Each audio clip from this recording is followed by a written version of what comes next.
नमः सिद्धेभ्यः।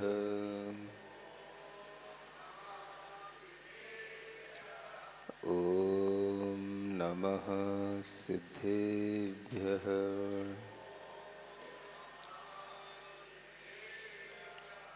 ॐ नमः सिद्धेभ्यः।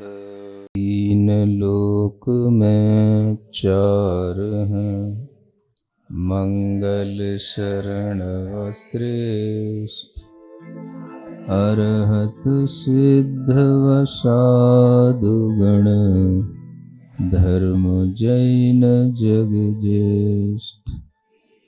तीर्थंकर जिन देव की, जिन वाणी को ध्याय, सार्वधर्म संक्षेप से कहूँ चित्त हुलसाए।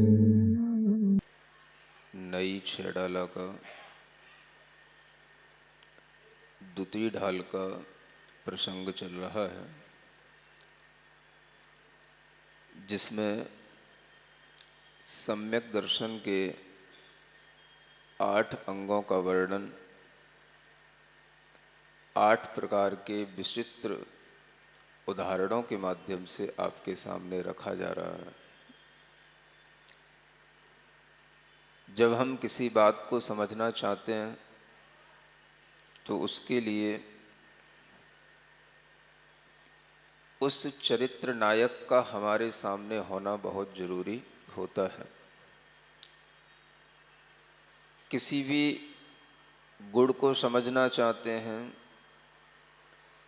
तो उस गुण को अपनाने वाले व्यक्ति का उदाहरण हमारे सामने होना जरूरी होता है। इसी बात को ध्यान में रखकर आचार्यों ने प्रत्येक अंग के एक एक उदाहरण आपके समक्ष दिए और अभी अमूढ़ दृष्टि अंग का वर्णन चल रहा है, जिसमें रेवती रानी का नाम प्रमुखता से आचार्य समंतभद्र महाराज के द्वारा लिया गया है। सम्यक दर्शन को बनाए रखना अपने आत्म धर्म को बनाए रखना है और उस सम्यक दर्शन के गुणों को, अंगों को प्रतिदिन स्मरण करना कि मनुष्य जन्म में मुझे यह धर्म भाव प्राप्त होवे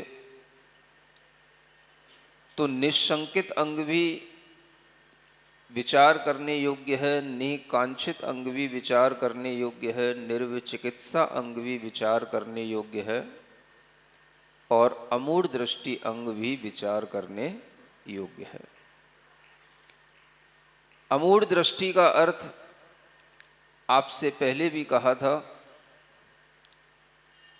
कि सम्यक दृष्टि जीव कभी भी सम्यक ज्ञान से जो चीज उपलब्ध हो जाती है उसके अलावा मिथ्या चीजों में अपना आकर्षण नहीं रखता। सम्यक दृष्टि जीव का ज्ञान जब सम्यक हो जाता है तो फिर वह मिथ्या ज्ञान की ओर नहीं लुढ़कता। यही सम्यक दृष्टि जीव का अमूढ़ दृष्टि अंग कहलाता है। कल आपके लिए एक कथानक सुनाया जा रहा था जिसमें रेवती रानी का नाम आया था और वह रेवती रानी के लिए बहुत दूर से दक्षिण भारत से गुप्ताचार्य मुनि महाराज ने आशीर्वाद भेजा था, धर्म वृद्धि के लिए आशीर्वाद दिया था और वह आशीर्वाद प्राप्त करके वह रेवती रानी बड़ी प्रसन्न हुई थी। आपके लिए यह सोचना है कि मुनि महाराज का आशीर्वाद हम दूर रहकर के भी प्राप्त कर सकते हैं और वह आशीर्वाद जब आपको प्राप्त हो तो आपको भी वैसी ही प्रसन्नता होनी चाहिए जैसी रेवती रानी को हुई। आजकल बहुत से लोग समक्ष भी होते हैं और बहुत से लोग परोक्ष भी होते हैं। परोक्ष रहकर के भी बहुत लोग बहुत कुछ सीखते हैं, सुनते हैं, और कभी कभी तो कोई कार्यक्रम यहाँ पर होते हैं तो उनसे भी जुड़े रहते हैं और ये भावना रखते हैं कि हम भी इन कार्यक्रमों में भले ही प्रत्यक्ष रूप से शामिल न हो पाए, लेकिन परोक्ष रूप से भी हम अपना मनोभाव पहुंचा देते हैं। वह मनोभाव आपका परोक्ष रूप से भी आता है तो उसमें भी गुरु का आशीर्वाद आपको मिलता है, तो वह गुरु का आशीर्वाद आपके पास तक पहुंच भी जाता है, और उसके पहुंचने से आपको जब प्रसन्नता हो जाती है तो वह इस बात का सूचक होता है कि हाँ, आपके लिए वह आशीर्वाद पहुंच गया है।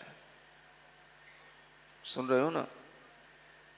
अनेक लोग ऑनलाइन भी अब आशीर्वाद मंगाते रहते हैं, अनेक लोग ऑनलाइन भी नमोस्तु करते रहते हैं। अब इस बात को लेकर के अनेक लोगों में यह उत्साह और जागृत हो जाएगा कि जब पहले भी मुनि महाराज दक्षिण मथुरा से उत्तर मथुरा में बैठी हुई रानी के लिए आशीर्वाद भेज सकते थे, तो क्या आज वर्तमान में दिल्ली से बैठ करके महाराज दुनिया में आशीर्वाद नहीं दे सकते? अब ये बात लोगों तक और ज़्यादा पहुंच जाएगी और लोगों में ये मनोभाव आएगा कि हाँ, दूर रह कर के भी मुनि महाराज का आशीर्वाद लिया जा सकता है। गुरु महाराज हमेशा कहा करते थे, आशीर्वाद दिया नहीं जाता, आशीर्वाद लिया जाता है। सुन रहे हो ना? क्या कहते थे आचार्य महाराज?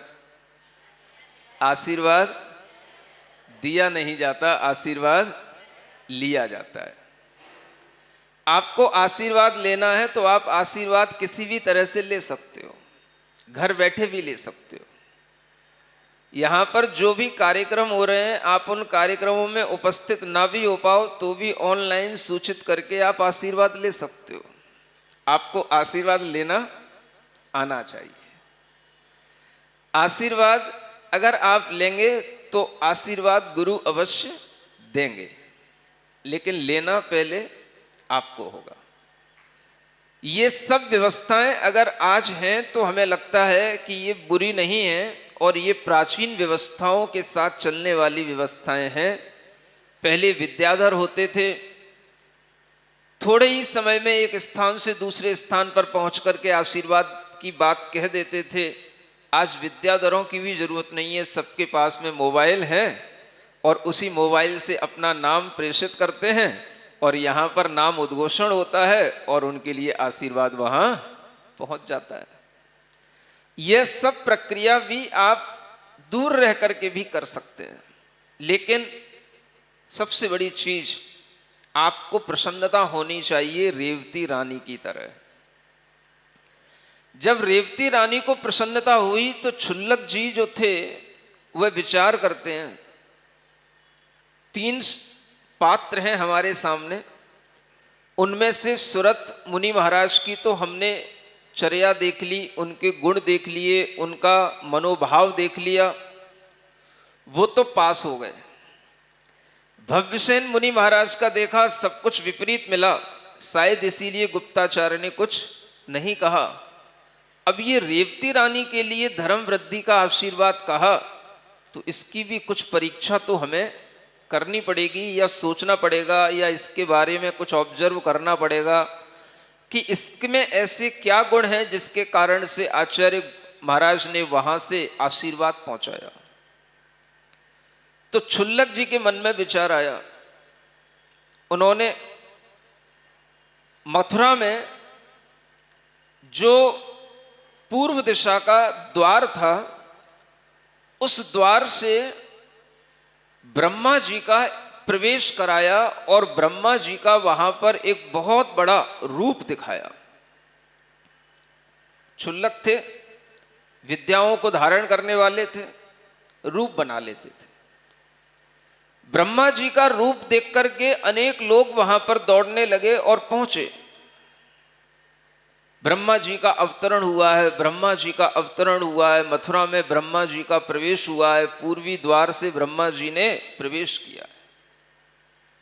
सब लोग जाने लगे, सबने ब्रह्मा जी के दर्शन की बात एक दूसरे से कही और सब एक दूसरे से प्रेरित होकर के वहां पहुंचने लगे। क्षुल्लक जी का फोकस था पूरा का पूरा रेवती रानी पर। उन्हें दिख रहा है कि नगर की सारी भीड़ ब्रह्मा जी को देखने जा रही है। जब रेवती रानी के कानों में भी बात पहुंची और अनेक घर के लोगों ने और उसकी सहेलियों ने भी कहा, तो रेवती रानी के मन में विचार आया, ब्रह्मा जी अभी कहां से आएंगे? इस काल में ब्रह्मा जी का अवतरण कैसे हो सकता है?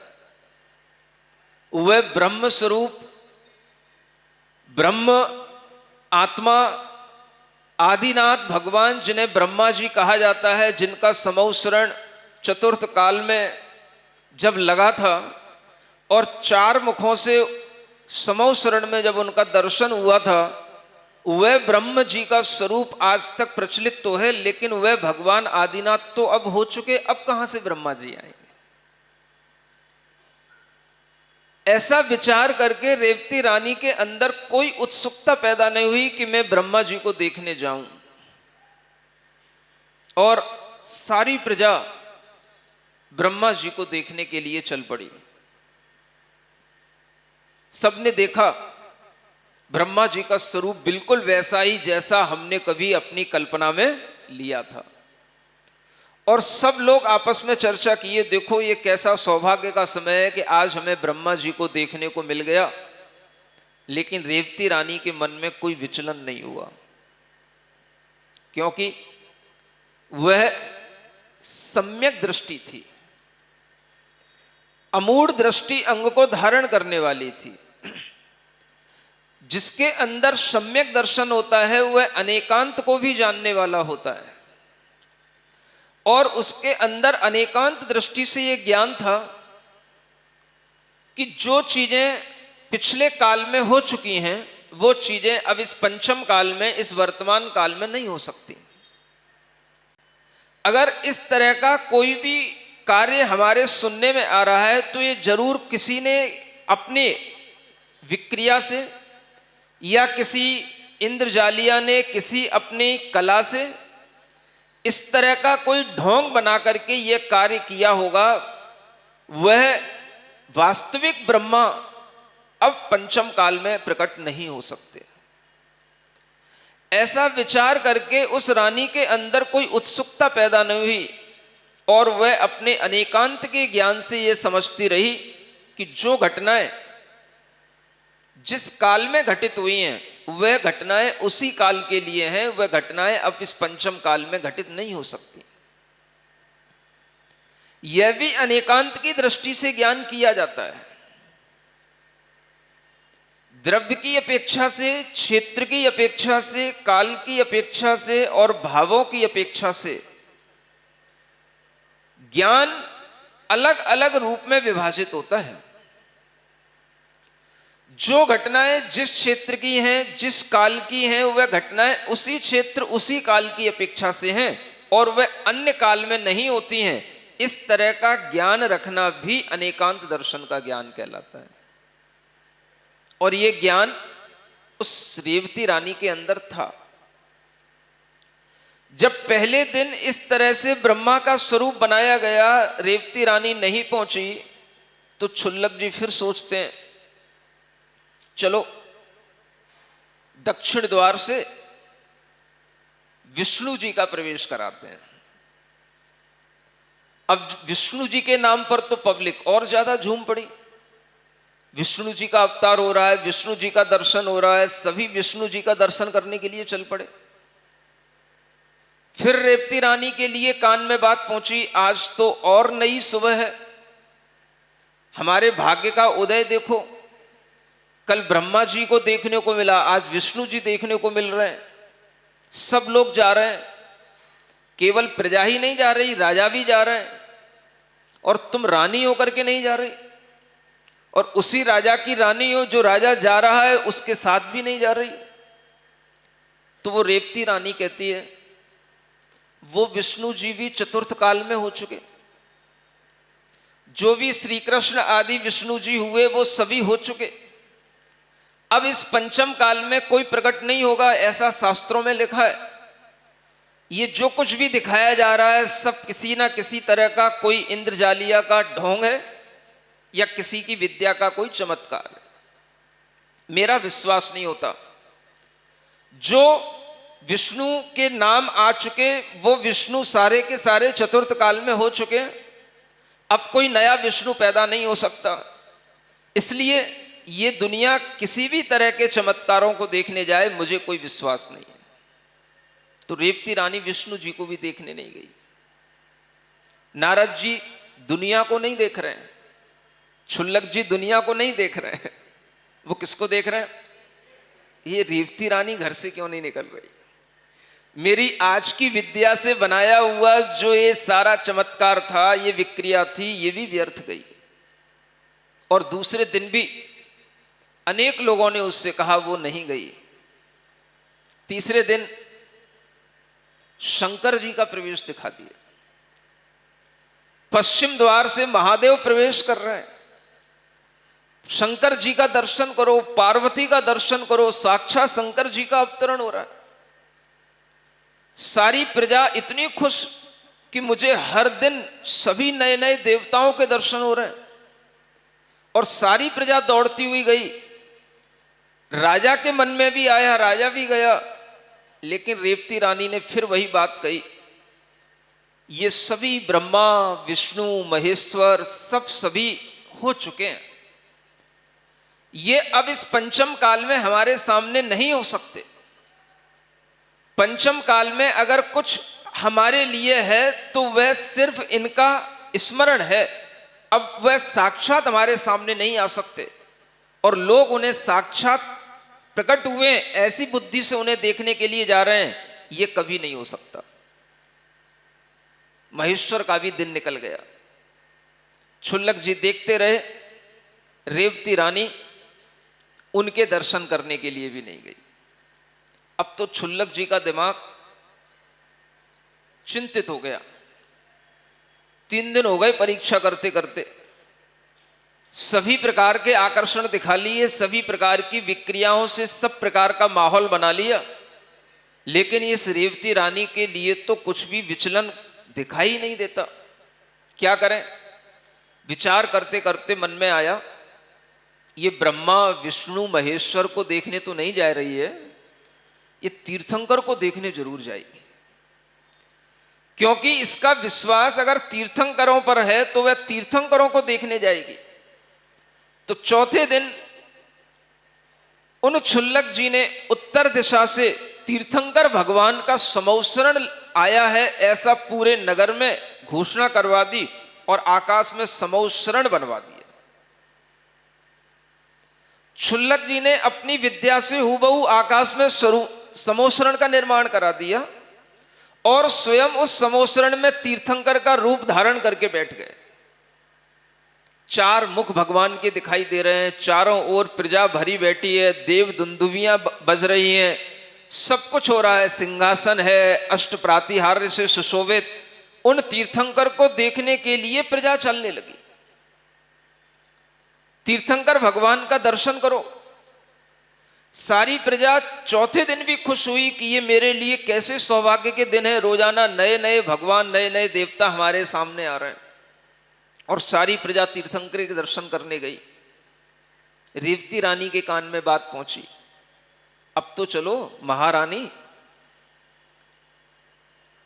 तीर्थंकर का समौसरण लगा हुआ है, कभी देखा नहीं होगा तीर्थंकर कैसे होते हैं, तीर्थंकर का अवतरण हुआ, उनका समौसरण लगा हुआ है। महारानी फिर भी विचार करती है, इस पंचम काल में तीर्थंकर का समौसरण, मैंने तो नई छेड़ाला में पढ़ रखा है,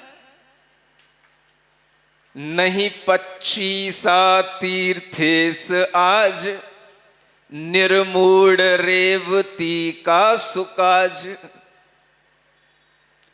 ये छहडाला में लिखा हुआ है कि इस पंचम काल में कोई भी 25वां तीर्थंकर नहीं होगा, और इस छहडाला में तो बाद में लिखा गया, इससे पहले सभी पुराणों में, सभी शास्त्रों में लिखा हुआ है कि 25वां तीर्थंकर पंचम काल में कोई होगा नहीं। सारे तीर्थंकर 24 ही होते हैं और वे सब चतुर्थ काल में हो गए, ऋषभ देव से वर्धमान तक। अब ये 25वां तीर्थंकर कहां से आ गया? रेवती रानी विचार करती है, कोई भी तीर्थंकर पंचम काल में हो नहीं सकता, 25वां तीर्थंकर कोई हो नहीं सकता, तीर्थंकर के समौ शरण से भी कोई आ नहीं सकता, और मैं तीर्थंकर के समौ शरण में गया हूं, इस तरह की कहानी बनाने वाला भी भले ही कोई हो, लेकिन मेरा उसके ऊपर कोई विश्वास नहीं है, क्योंकि पंचम काल में ऐसी कोई भी घटना नहीं हो सकती जो शास्त्रों में लिखी नहीं है। उस घटना पर मैं कभी भी विश्वास कर नहीं सकती। रेवती रानी तीर्थंकर का समौ शरण देखने के लिए भी नहीं गई। सारी प्रजा गई, राजा गए, सभी परिकर के लोग गए, सभी परिजन गए, सब कोई वहां पर देखने के लिए गया। एक अकेली नगरी में रह गई, तो कौन? रेवती रानी रह गई। आप सोचते होंगे देखने में क्या बिगड़ता है?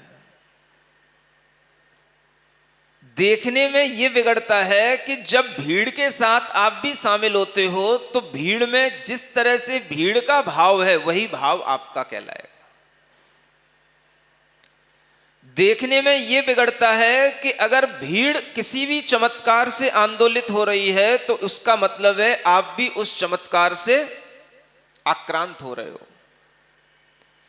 देखने में यह बिगड़ता है कि अगर सबके अंदर देखने का ही भाव है तो सब देखने जा रहे हैं, तो अगर आपके अंदर भी वह देखने का भाव है तो इसका मतलब है कि आपके अंदर भी कहीं ना कहीं उस घटना से विस्मय है, आप भी विस्मित हो रहे हैं।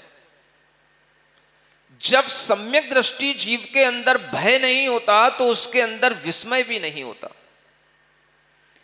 पंचम काल में घटित होने वाली किसी भी तरह की ऐसी घटनाएं जो धर्म का स्वरूप नहीं है, शास्त्रोक्त नहीं है, और जो पंचम काल में नहीं होना, वैसा अगर घटित करके किसी भी तरह की अतिशयोक्तियों से दिखाया जाता है तो सम्यक दृष्टि जीव यही बैठा बैठा सोचता है ये सब लोग मूढ़ दृष्टि हैं, इनके लिए अभी सम्यक ज्ञान नहीं है, इसलिए मुझे इनकी साथ में शामिल होकर के यह सिद्ध नहीं करना कि सारे के सारे जीव इस दुनिया में मूढ़ दृष्टि ही हैं, कोई ना कोई अमूढ़ दृष्टि भी होता है, इसलिए सम्यक दृष्टि जीव ऐसी घटनाओं से विचलित नहीं होता है। रेवती रानी इसलिए उस समौ शरण में देखने नहीं गई कि जब 25वां तीर्थंकर हो ही नहीं सकता, तीर्थंकर का समौ शरण होता ही नहीं, तो यह क्यों सिद्ध किया जाए कि तीर्थंकर का समौ शरण आया था और हम भी वह समौ शरण देखने गए थे। स्थापना निक्षेप से कहा जाता तो फिर भी ठीक होता कि हाँ भाई समौ शरण की रचना की गई है, समौ शरण विधान किया जा रहा है, यह अलग बात थी। लेकिन यहां तो साक्षात कहा जा रहा है कि साक्षात तीर्थंकर भगवान का समौ शरण लगा हुआ है, 25वें तीर्थंकर उत्पन्न हुए हैं, जो कभी पहले नहीं हुआ, वह उस हुंडा अवसर्पणी काल की घटना के कारण से विशेष रूप से घटित हो रहा है। तो भी वह रेवती रानी कहती है हुंडा अवसर्पणी काल की घटनाएं भी निश्चित हो चुकी हैं, वह भी मैंने तिलोय पंडिती ग्रंथ में पढ़ लिया है कि कौन कौन सी घटनाएं हुंडा अवसर्पणी काल में होंगी, और उन घटनाओं में ऐसा कोई जिक्र नहीं है कि 24 के अलावा भी कोई 25वां तीर्थंकर उत्पन्न पंचम काल में हो जाएगा, इसलिए 25वां तीर्थंकर तो इस पंचम काल में हो ही नहीं सकता। यह हुंडा अवसर्पणी काल का भी दोष नहीं कह सकते। ऐसे होते हैं सम्यक ज्ञानी जीव, जिन्हें यथार्थ का ज्ञान होता है, वह कभी भी अयथार्थ चीजों से, अवास्तविक चीजों से अपने आप को जोड़ते नहीं हैं। जिन्हें यथार्थ का ज्ञान होता है वह जो शास्त्रों में लिखा है उतनी ही बात को स्वीकार करते हैं और उसी के अनुसार अपनी धारणा बनाते हैं और उसी पर जीते हैं। चाहे दुनिया कितने भी प्रकार के चमत्कार दिखाए, चाहे दुनिया में कितने ही लोग किसी भी व्यक्ति को कितना ही ऊपर उठा करके उसका गुणगान करें, लेकिन सम्यक दृष्टि जीव जानता है यथार्थ क्या है। सुन रहे हो?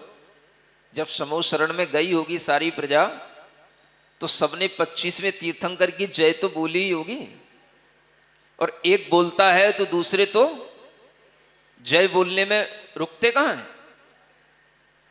अगर वह रेवती रानी भी जाती तो उसे भी जय बोलनी पड़ती। जाने का मतलब है कि आप भी उस घटना के समर्थन में हैं। इसलिए सम्यक दृष्टि जीव जाने से पहले सोचता है कि यह धर्म का वास्तविक स्वरूप है कि नहीं है। अगर वस्तु का वह स्वरूप नहीं है तो उसको वह किसी भी रूप में स्वीकार करके अपनी स्वीकारोक्ति दूसरों को नहीं देना चाहता। यह सम्यक दृष्टि जीव की सबसे बड़ी विशेषता होती है। आज भी कुछ लोगों ने घोषित कर रखा है 25वां तीर्थंकर। सुन रहे हो? कोई सदगुरु। ये सब ऐसे मूढ़ दृष्टि लोगों के काम हैं जिन्हें सम्यक दर्शन की एबीसीडी भी नहीं आती। अगर सम्यक दर्शन की एबीसीडी आती तो ए में निशंकित अंग आ जाता, बी में निकांक्षित अंग आ जाता, और सी माने निर्वचिकित्सा अंग आ जाता, और डी माने अमूढ़ दृष्टि अंग उनके ज्ञान में आ जाता। एक बार यह रेवती रानी की कथा भी सामने आ जाती तो कोई ये कहने की हिम्मत नहीं कर सकता था कि 25वां तीर्थंकर कोई गुरु इस धरती पर पैदा हुआ है या हो सकता है। यथार्थ को जानना, यथार्थ पर विश्वास करना, जो जैसा है, जो जिस काल में हुआ उसको उसी अपेक्षा से जानना, जो जिस क्षेत्र में संभव है उसकी संभवता उसी क्षेत्र की अपेक्षा से जानना, यही अनेकांत दृष्टि को रखने वाले सम्यक दृष्टि जीवों के ज्ञान का यथार्थ ज्ञान कहलाता है। इस पंचम काल में भरत क्षेत्र में तीर्थंकर तो दूर की बात है, वैमानिक देव भी नहीं आते, लौकांतिक देव भी नहीं आते, सम्यक दृष्टि देवों का आगमन भी नहीं होता। यह भी बात सम्यक दृष्टि जीव जानता है। इसलिए वह किन्हीं देवी देवताओं के चक्कर में पड़ करके अपना सम्यक दर्शन दूषित नहीं करता, क्योंकि सम्यक दृष्टि जीव, सम्यक दृष्टि देव तो कभी इस पंचम काल में आता ही नहीं है। ये शास्त्रों में लिखा है। इसलिए सम्यक दृष्टि जीव का ज्ञान सम्यक ज्ञान कहलाता है कि जो शास्त्रों में लिखा है बस वही होगा, इसके अलावा कुछ नहीं होगा। विरला निसुणहि तच्चम, विरला जाने ही तच्चदो तच्चम, विरला भावई तच्चम, विरलाणम धारणा होती। आचार्य कहते हैं तत्व को सुनने वाले लोग भी विरल होते हैं। विरला निसुणहि तच्चम, सुनते हो? 4 तरह की विरलता माने दुर्लभता बताई गई है। जो तत्व को सुनेंगे वो लोग दुर्लभ होंगे। कुतत्व की बात, अतत्व की बात, कल्पनाओं की बात, मनगढ़ंत कहानियों की बात, फिल्मों में आई हुई तरह तरह की स्क्रिप्टों की बात, इसको सुनने वाले लोग विरल नहीं होते हैं। इनको सुनने वाले लोग तो करोड़ों की संख्या में पहुंचते हैं। सुन रहे हो? इस शास्त्रों में लिखा है तत्व को सुनने वाले लोग विरल होंगे। कई बच्चे पूछते हैं कितने से लोग तुम्हारे धर्म को जानते हैं, तुम्हारे धर्म की बात, तत्व की बात सही होते हुए भी लोगों तक क्यों नहीं पहुंच रही है, क्यों लोग सुनना नहीं चाहते हैं? तो सम्यक दृष्टि जीव को पता होता है इसका उत्तर। मिथ्या दृष्टि जीवों को पता नहीं होता। किसको पता होता है? रेवती रानी को इसका उत्तर पता होता है। वह रेवती रानी का राजा जरूर है, वरुण राजा, उसको इसका उत्तर पता नहीं है। वो तो सब देखने चला गया।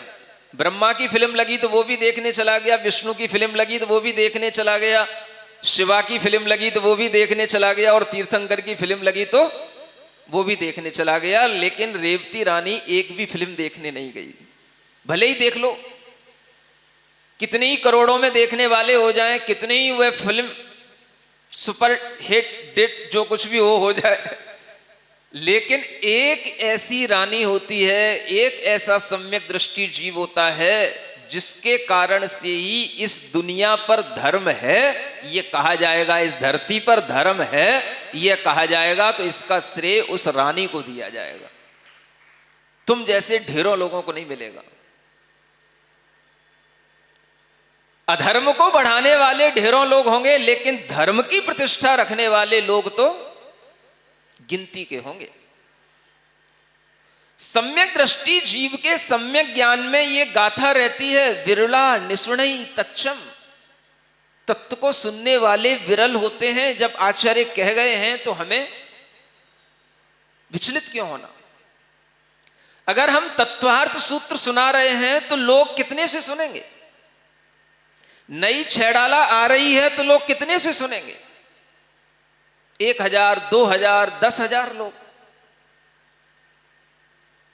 फिल्मों की तरह तो करोड़ों लोग उसको नहीं देख सकते ना, क्योंकि विरला निसुणई तच्चम। सम्यक दृष्टि जीव को यह ज्ञान है। तत्व का ज्ञान सुनने वाले भी विरल होते हैं, सघन नहीं होते हैं, अधिक नहीं होते हैं। विरल माने थोड़े थोड़े थोड़े थोड़े। विरला जाने तच्चदो तच्चम। तत्व से माने वास्तविकता से तत्व को जानने वाला तो उसमें से भी विरल हो जाता है। उसकी संख्या, उसके व्यूअर तो और कम हो जाएंगे। किसके? देखने वालों से, सुनने वालों से। उस तत्व को वास्तव में जानने वाले, यथार्थ में, रियलिटी में उस तत्व को समझने वाले लोग तो और कम हो जाएंगे। ये लिखा हुआ है, विरला भावई तच्चम। फिर तीसरी कैटेगरी आती है, तत्व की भावना करने वाले और विरल हो जाएंगे। अगर मान लो सुनने वालों की संख्या 10,000 है, करोड़ों में 140 करोड़ का भारत, उसमें सुनने वालों की संख्या अगर 10,000 है तो उस तत्व को समझने वालों की संख्या 1,000 ही रह जाएगी। फिर उसकी भावना करने वालों की संख्या 100 ही रह जाएगी। उसमें से ही विरलता विरलता करते चले जाना है। ये आचार्यों ने लिखा है, विरला भावई तच्चम और विरलाणम धारणा होती। किसी किसी के लिए वो धारणा बनती है, तत्व की धारणा, हाँ आत्म तत्व है, इस आत्म तत्व की धारणा बन जाना। हमेशा उस आत्म तत्व की धारणा से ही सबको देखना, जानना और उसी आत्म तत्व की धारणा में ही उसका मन लगा रहना। ऐसा उसके अंदर एक कॉन्सेप्ट, उसके कॉन्शियस माइंड में हमेशा आत्म तत्व के साथ बना रहना, ये विरलों में भी विरल है।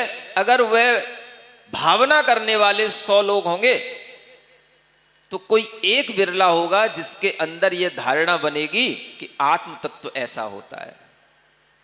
रेवती रानी पूरी मथुरा में एक अकेली बची जो तीर्थंकर का समौसरण देखने भी नहीं गई। क्षुल्लक जी देखते रहे, सब भीड़ जा रही है, सब आ रहे हैं, रेवती रानी क्यों नहीं आ रही?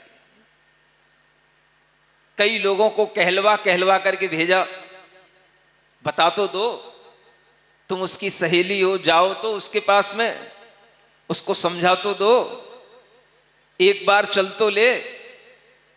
दूर से ही नमोस्तु कर लेना, पास में मत जाना, एक बार चली तो जा।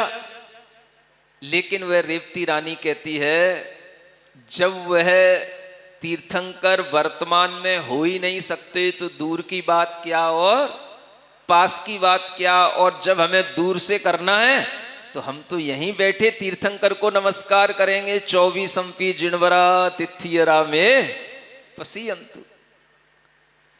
और जब हम ऐसी प्रार्थना तीर्थंकरों से करेंगे तो वह तीर्थंकर हमारे ऊपर प्रसन्न होंगे। हमें किसी ढोंगी नाटकबाजों की प्रसन्नता से कोई लेना देना नहीं है। यह बात जब रेवती रानी के विचार में आती है तब उन क्षुल्लक जी को समझ में आता है, पक्की है। कैसी है? हाँ, इसे हिलाया नहीं जा सकता, पक्की मिट्टी की बनी है। बाकी सब तो कच्ची मिट्टी के बने हैं, ये तो पक्की मिट्टी की बनी है। और इसी की मिट्टी की ये सुगंध है। कहां उत्तर मथुरा और कहां दक्षिण मथुरा। और वह गुप्ताचार्य मुनि महाराज वहां से आशीर्वाद भेजते हैं रेवती के लिए, सद्धर्म वृद्धि रस्तु। क्या सुनते हो? तब धर्म चलता है। तो लोगों के दिमाग में यह चढ़ा हुआ है कि धर्म बहुसंख्यक लोगों के द्वारा धारण किया जा सकता है। ऐसा होता ही नहीं है। धर्म की धारणा बनाने वाले, धर्म को भावना करने वाले, धर्म की समझ रखने वाले और धर्म को सुनने वाले, ये 4 तरीके के लोग। नीचे से ऊपर जाओगे तो रेशियो बढ़ता चला जाएगा और ऊपर से नीचे आओगे तो रेशियो घटता चला जाएगा। समझ में आ रहा है ना? कौन से 4 तरह के लोग? एक गाथा में 4 पद होते हैं और 4 पदों में आचार्य महाराज ने 4 तरह के विरल पुरुषों की बात की है। ये कार्तिकेय अनुपरीक्षा की गाथा है जो आपको सुनाई गई है। सुनते हो? ऐसी चीजें ही सम्यक दृष्टि जीव याद रखते हैं और सम्यक दर्शन के प्रसंग में वो याद आ जाती है।